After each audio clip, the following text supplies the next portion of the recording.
मेरी सास ने रिवाज बताकर अपने बेटे से पहले मेरी शादी एक वृक्ष से कराई और फिर जब मैं दुल्हन बनकर ससुराल पहुंची तो मेरी सास कभी भी मुझे उनके कमरे में नहीं जाने देती।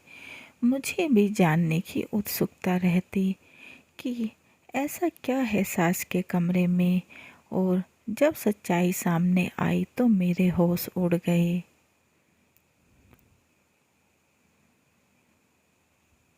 मम्मी, मैंने कह दिया ना, मैं शादी सिर्फ शगुन से ही करूँगा, नहीं तो उम्र भर कुंवारा रहूँगा। यही मेरा आखिरी फैसला है। अब इस विषय पर मैं आपसे आगे कोई बात नहीं करूँगा। तभी राघव की मम्मी, बेटा तू समझ क्यों नहीं रहा? हमने तेरे सामने ही शगुन की कुंडली पंडित जी को दिखाई थी ना, और उन्होंने ही तो शगुन की कुंडली में मांगलिक दोष बताया है। अब तू ही बता, सब कुछ जानते हुए भी हम तेरी शादी एक मांगलिक लड़की से कैसे कर दें? शायद तुझे मालूम नहीं कि मांगलिक दोष वाले व्यक्ति के जीवन साथी की मौत जल्दी हो जाती है। इसलिए तुझे मैं बार बार समझा रही हूँ, तू बस भूल जा उस लड़की को। राघव की मम्मी ने उसे बहुत समझाया, लेकिन राघव का कहना था कि मैंने शगुन से प्यार कुंडली का मिलान कर नहीं किया था, और ना ही मैं इस कुंडली वुंडली को मानता हूँ। इसलिए मैं बस शादी करूँगा तो सिर्फ शगुन से। यह मेरा आखिरी फैसला है। राघव की मम्मी को बेटे की जिद के आगे झुकना पड़ा और पंडित जी द्वारा बताए गए उपाय से पहले शगुन की शादी एक वृक्ष के साथ करवाई गई, जिससे मांगलिक दोष दूर हो सके, और फिर राघव व शगुन की शादी करवा दी गई। शगुन शादी कर राघव के घर आ गई, लेकिन राघव की मम्मी को अभी भी शगुन का मांगलिक होना खटक रहा था। इसी कारण वह बहू को दिल से नहीं अपना पा रही थी। अब तो मांगलिक दोष के कारण शगुन की परेशानी और बढ़ गई, क्योंकि अगर घर में कुछ भी परेशानी आती तो उसका इल्ज़ाम शगुन पर ही लगाया जाता।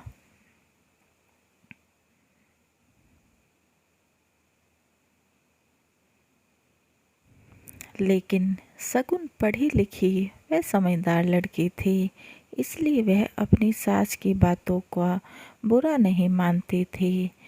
बस ऐसे ही ससुराल में शगुन का समय बीत रहा था। एक दिन राघव अपने काम से जल्दी घर आ जाता है। तब उसकी मम्मी ने उससे पूछा, बेटा आज जल्दी कैसे आ गया? तब राघव बोला, आज सुबह से ही तबीयत कुछ ठीक नहीं लग रही, इसलिए जल्दी आ गया।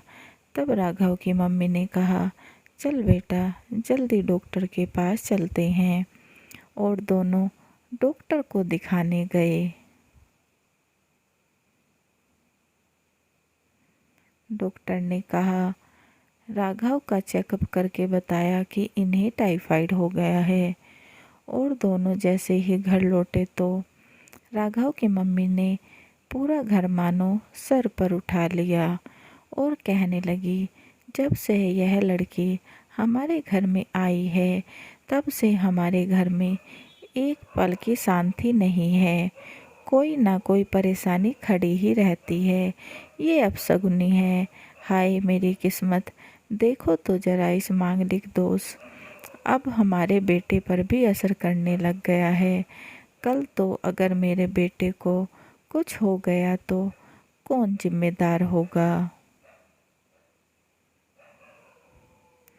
आज शगुन की सहन शक्ति भी जवाब दे गई, और वह बोली, बस करो माँ जी, और कितने कड़वे शब्द सुनाएंगे।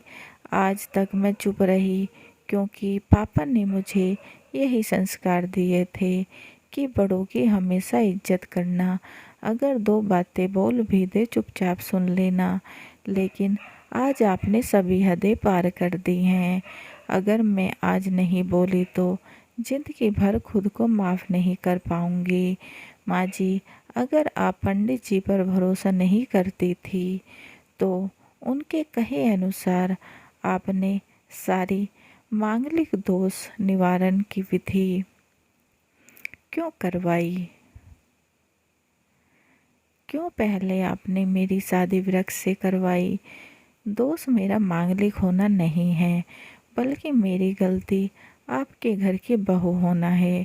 क्योंकि घर में चाहे परेशानी कैसे भी आए, लेकिन उसको आपको बस मुझसे जोड़ देना है। और जब कोई सास अपनी बहू से बस नफरत करती है, तब यह बहू दोष बेटे बहू को ही नहीं बल्कि पूरे परिवार को परेशानी में डाल देता है। और इस बहू दोष का निवारण भी सिर्फ सास ही निकाल सकती है।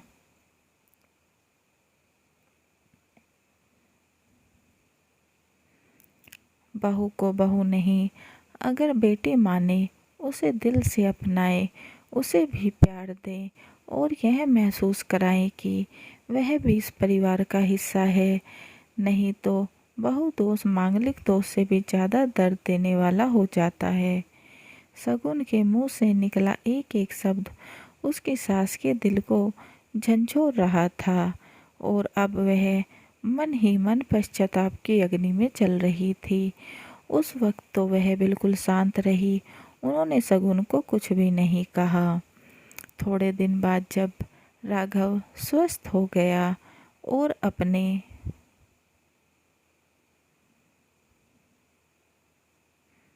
काम पर जाने लगा, वह 1 महीने बाद राघव का प्रमोशन भी हो गया। तब उसने घर आकर सबसे पहले शगुन को धन्यवाद किया कि तुम्हारी वजह से मेरा प्रमोशन हो गया। तो तब राघव की मम्मी बोली, हाँ सही है बेटा, तू तो सारा श्रेय बहू को ही देगा। तेरी माँ ने तो तेरी तरक्की की दुआ जैसे की ही ना हो। माँ को तो भूल ही गया बीवी के आगे। तब राघव बोला, मम्मी, इस बार शगुन का मांगलिक दोष मुझ पर या मेरी तरक्की पर नहीं लगा। और मम्मी वैसे भी जब हम हर गलत काम के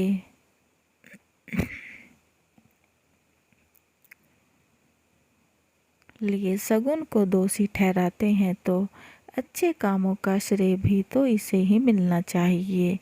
तो इसलिए आज तरक्की का सारा श्रेय शगुन को जाता है। राघव ने हंसते हुए कहा। तब शगुन बोली, राघव, तो क्या आप भी मुझे दोषी समझते हैं? तब राघव बोला, नहीं शगुन, बिल्कुल नहीं, बल्कि मैं तो कब से मम्मी को यह समझाना चाह रहा हूँ कि सुख दुख हमारे जीवन का हिस्सा है और कभी जीवन में खुशियाँ आती हैं तो कभी गम भी आते हैं। इनके लिए हमें परिवार के किसी भी सदस्य को दोष देना सही नहीं है। तभी राघव की मम्मी बोली, बेटा तू बिल्कुल सही कह रहा है, तू और तेरी तरक्की ही काफ़ी है मुझे इस झूठे दकियानूसी विचारों से बाहर निकालने के लिए।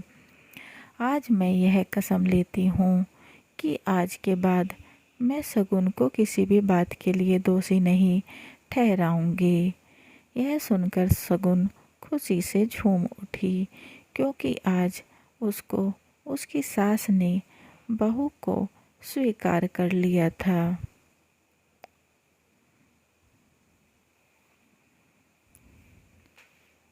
कहानी कैसी लगी कमेंट बॉक्स में ज़रूर बताएं और चैनल को लाइक एंड सब्सक्राइब करना ना भूलें एंड बेल आइकन को ज़रूर दबाएं ताकि ऐसी ही अच्छी अच्छी कहानियों के नोटिफिकेशन आपको मिलते रहें। And please guys, support my channel. समाप्त।